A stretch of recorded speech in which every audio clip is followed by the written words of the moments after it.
नमस्कार साथियों, आप सभी का स्वागत है एजुकेशन लाइन में। दोस्तों, कक्षा 9वीं के लिए वार्षिक परीक्षा 2024 का जो पेपर है वो यहाँ पे आ चुका है और ये विज्ञान का जो पेपर है वो इस वीडियो में हम देखने वाले हैं विद सॉल्यूशन के।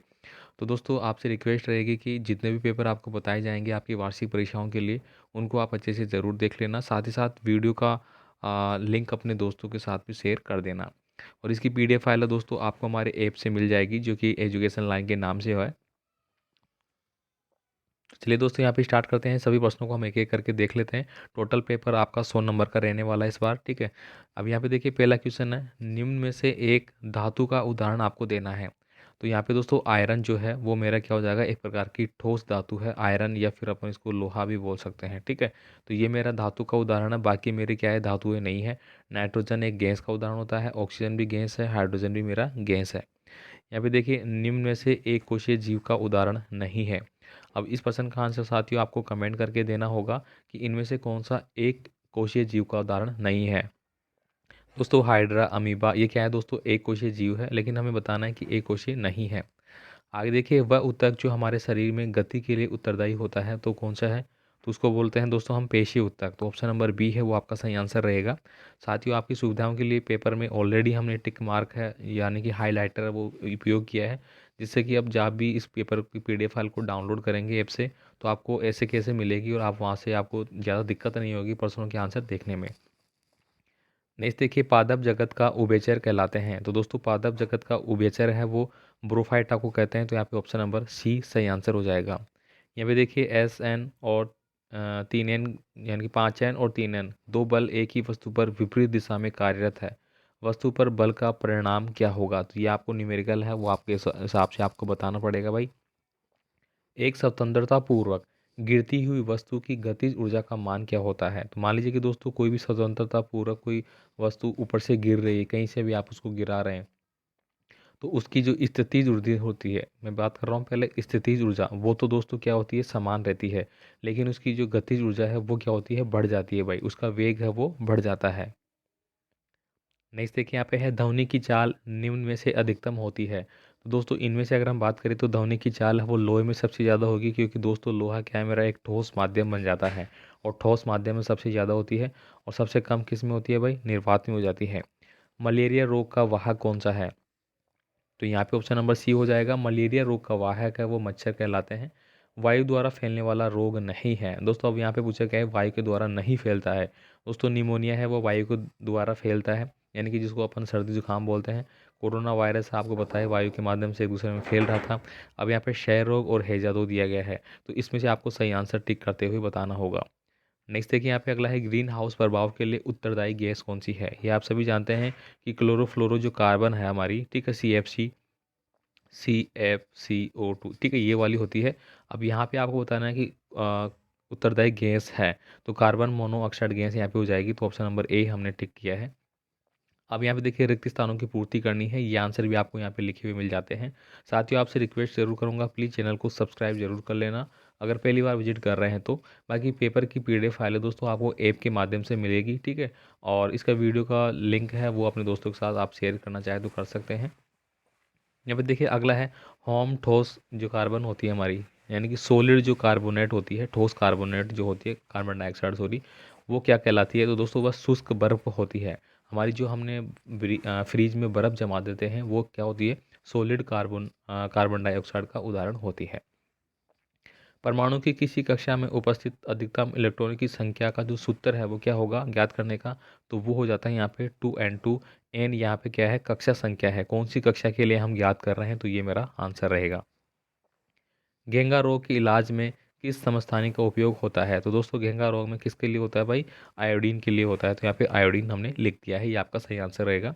कोशिका के अंदर प्रोटीन का संश्लेषण होता है, तो कहाँ पे होता है भाई, राइबोसोम में होता है। यहाँ पे तो राइबोसोम आपको लिखना है।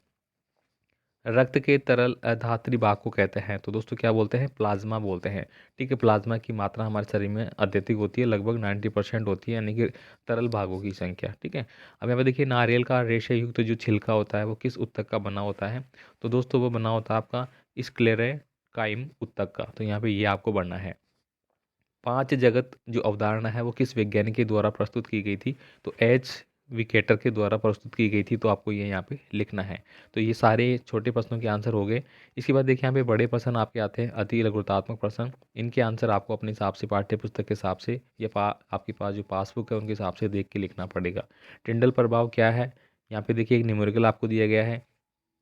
एक गाड़ी का ऑडियोमीटर क्या मापता है, जड़त्व किसे बोलते हैं, आपने न्यूटन के नियम पढ़े होंगे, ठीक है, वहाँ से आपका ये प्रश्न आ जाता है।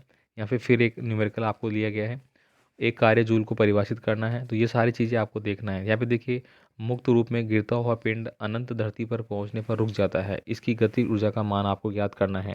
तो वही गति ऊर्जा बढ़ जाती है, तो वही आपको याद करना है। गति ऊर्जा का फॉर्मूला होता है 1/2 mv², इस प्रकार से होता है, ठीक है, v इक्वल टू, तो ये आपको देख लेना है भाई। ध्वनि तरंगों को यांत्रिक तरंगे क्यों कहते हैं, सामान्य मनुष्य के कानों के लिए सर्वे जो होती है वो कितनी होती है भाई, 20 हर्ट्ज से कितनी होती है भाई, 20 किलो हर्ट्ज तक, इतनी मनुष्य है वो ध्वनि को सुन सकता है। ग्रीन हाउस प्रभाव क्या है, खरपतवार क्या है, मिश्रित फसल से क्या आशय है, तो ये सारी चीज़ें आपको यहाँ पे लिखनी पड़ेगी। तो पूरा पेपर है वो एकदम अच्छे से मैं आपको बता रहा हूँ, इन प्रश्नों को आपको जैसे देख लेना है। मैक्सिमम पर्सन आपके यहीं से इनपुट होंगे भाई। अब देखिए यहाँ पे एक न्यूमेरिकल और पूछ लिया गया है, साथ ही साथ देखिए मिश्रण किसे कहते हैं, निम्नलिखित मिश्रणों में से घटकों को पृथक करने का नाम आपको बताना है। नमक से कपूर कैसे अलग करेंगे, दही से मक्खन कैसे अलग करेंगे, और जल से तेल कैसे अलग करेंगे, ठीक है। अगला क्वेश्चन है, निम्नलिखित सूत्रों द्वारा प्रदर्शित यौगिकों के नाम आपको लिखने होंगे कि ये यौगिक कौन कौन से हैं, ठीक है। आगे देखिए यहाँ पे 3 कक्षाओं वाले बोर के परमाणु मंडल का चित्र है, वो बताते हुए आपको आंसर करना है। कोशिका के कौन से अंग को बिजली ग्रह कहते हैं, तो माइटोकॉन्ड्रिया को बोलते हैं, सभी जानते हैं। पादप जगत को एक प्रवाह चित्र के माध्यम से आपको वर्गीकृत करना है। वर्तीय गति किसे कहते हैं, इसका बताना आपको। अब यहाँ पे देखिए कॉलम ए और कॉलम बी दो दिया गया है, इनको आपको मिलान करना होगा। यहाँ पे देखिए आपको बल दिया गया है, तो बल का फॉर्मूला क्या होता है यहाँ पे, ठीक है, किससे रिप्रेजेंट करते हैं उसको। त्वरण दिया गया है, त्वरण को किससे करेंगे, संवेग दिया गया है, उसको किससे करेंगे। तो ये सब आपको मिलान करना होगा, जो जिससे मैच खाएगा। आर्किमिडीज का सिद्धांत क्या है, इसके 2 अनुप्रयोग आपको लिखने होंगे, रट लेना भाई। आप देखिए यहाँ पे सोनार का पूरा नाम लिखना है। चमगादड़ अपना शिकार पकड़ने के लिए पराध्वनि का उपयोग किस प्रकार करता है। आगे देखिए यहाँ पे है ध्वनि की प्रबलता तथा तीव्रता में अंतर आपको बताना है। जल प्रदूषण क्या है और कैसे होता है। अब सेक्शन सी आपका आता है, इसमें बड़े प्रश्न आ जाते हैं आपके। द्विपद नाम पद्धति किसने दी थी, इस पद्धति की मुख्य बातें लिखना है। जंतु और पादपों के वर्गीकरणों के आधारों का आपको मूल अंतर बताना है। तो ये बड़े प्रश्न जो भी है साथियों आपको अपने हिसाब से लिखने होंगे, मैं पेपर आपको बता रहा हूँ यहाँ पे।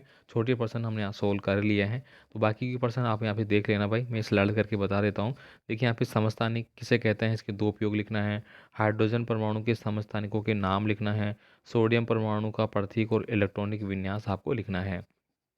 अब यहाँ पे एक न्यूमेरिकल आपको दे दिए गए, प्रकाश संश्लेषण से रिलेटेड एम, ये सब आपको करना है, ठीक है। जंतु जगत के किस संघ को चपटे कृत्रिम कर्मी के रूप में जाना जाता है। पक्षी वर्ग और स्तनपायी वर्ग के जंतुओं का उदाहरण आपको देना है। तो ये 2 दिए गए, दोनों में से आप कोई सा भी कर सकते हैं। अब देखिए स्थितिज ऊर्जा क्या होती है, ऊर्जा संरक्षण का नियम क्या होता है, ये आपको बताने पड़ेंगे। साथ ही यहाँ पे एक न्यूमेरिकल आपको दिया गया है। शक्ति क्या है, शक्ति का सूत्र और मात्रक आपको लिखना है। साथ ही यहाँ पे एक और आपको न्यूमेरिकल दिया गया है। तो इस प्रकार का पेपर आपका रहने वाला है। और मोस्टली जो ये वीडियो मैंने अभी बनाया है आपको पेपर के रिगार्डिंग, ये आप ज़रूर देख लेना भाई, यहाँ से आपके मोस्टली पर्सन इंक्लूड होंगे पेपर में। और भी पेपर है दोस्तों आपको समय समय पे बता दिए जाएंगे, तो आपसे रिक्वेस्ट है चैनल को सब्सक्राइब करके ज़रूर रख लेना। धन्यवाद।